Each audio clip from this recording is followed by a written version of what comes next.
Hello everyone, finally দশমীর blog upload করছি। তো মণ্ডপে চলে এসেছি। আর আমার পাশে আমার একটা দিদি দিদি বলা ভুল, বান্ধবী বলতে পারো। আমার বান্ধবীর বিয়ে হয়ে গেছে। তো এটা আমার ক্লাসমেট প্লাস বান্ধবী, আর এটা আমার আরেকটা দিদি। তো এখানে ছেলেরা ডান্স শুরু করে দিয়েছে। আমরা যেহেতু এখনও এসে পৌঁছাইনি, সেজন্য মেয়েদের ডান্স শুরু হয়নি। এইবার শুরু হবে মেয়েদের ডান্স, কারণ আমরা যে চলে এসেছি।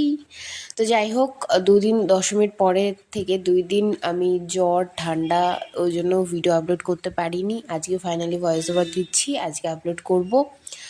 গলার ভয়েস শুনে হয়তো বুঝতেই পারছো ভয়েসটা কেমন একটা লাগছে। তো এই যে আমার দুটো স্টুডেন্টও ডান্স করছিল, ওরা দুজন যমজ ভাই বোন।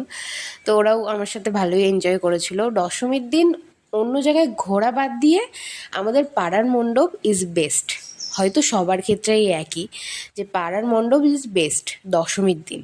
তোমরা প্রতিবারই দশমীর দিন মন্দিরেই থাকি, আর সবাই মিলে ডান্স করি, এনজয় করি। ছেলেদের আর মেয়েদের মাঝখানে একটা ব্যারিকেড দেওয়া হয়। তো একটা করে ছেলেদের পছন্দের গান, একটা করে মেয়েদের পছন্দের গান, এরকম করেই শুরু হয় ডান্স।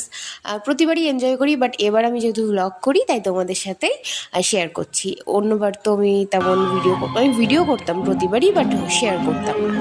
এই যে এটা হলো আমাদের মেয়েদের গ্যাং, মানে গার্লস গ্যাং, আর এটা হলো বয়েজ গ্যাং।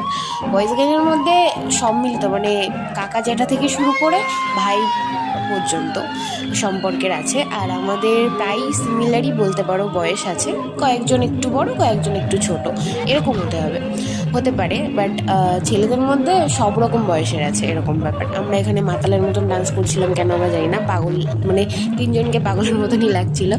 তো যাই হোক, ওগুলো একটু দশমীর দিন চলে, কি বলো? যাই হোক, ভিডিওগুলো কেমন লেগেছে, পুজোর ব্লগগুলো কেমন লেগেছে সেটা কিন্তু কমেন্টে অবশ্যই জানিও। আর এবার চলে আসলো মায়ের বিদায় পালা। তো সব ঠাকুরকে মন্দিরের বাইরে বার করা হয়ে গেছে। আর এই যে আমাদের টিম, মানে 4জন মিলে ডান্স করছিলাম বেশিক্ষণ টাইম মিলে।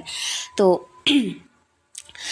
তারপর আমাদের যে এখানে বিসর্জন দেওয়া হয় পুকুরের পাড়ে, সব ঠাকুরকে নামানো হয়ে গেছে। আর মাকে বিসর্জনও দেওয়া, মানে নামানো হয়ে গেছে।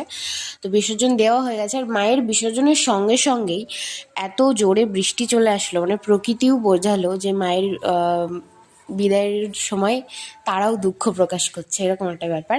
তো যাই হোক, তো আজকের ভিডিওটা এতটাই, কেমন লাগলো জানিও। Bye bye.